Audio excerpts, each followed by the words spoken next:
You want to know if there's anything you can do to prepare your body or your baby for breastfeeding before your baby's born. Specifically, you have questions about flat or inverted nipples, and this is actually a very common problem. But unfortunately, there's not anything you can do before your baby comes to prep for this. After you have your baby, your labor and delivery nurse is going to help you breastfeed for the first time. And one of the things we do is assess everything to see how likely it is that the baby will latch properly. One factor to consider is the softness or tenderness of the mother's breasts. If they're really hard or like you're engorged or something, which isn't too common after delivery, but it can happen a few days later when your milk comes in.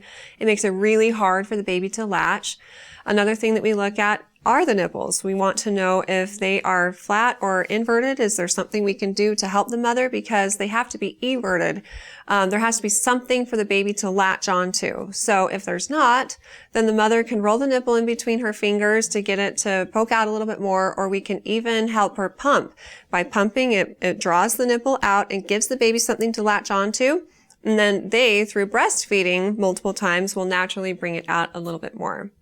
If those things don't do the trick, then there's something called a nipple shield, and it attaches over the nipple, and that gives the baby something to latch onto. As the baby sucks on the nipple shield, it draws the natural nipple out into it, and eventually the mother's nipples usually become everted, and the baby can latch onto the real breast tissue.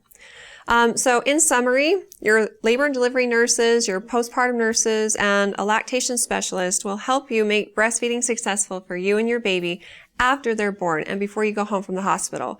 We want you to feel confident in your ability to care for them when you go home. And if you're still having issues later, then talk with a lactation specialist again, outpatient. They're available to watch you nurse one-on-one to see what's going right, to see what can be improved upon. Again, so breastfeeding is successful for you and your baby.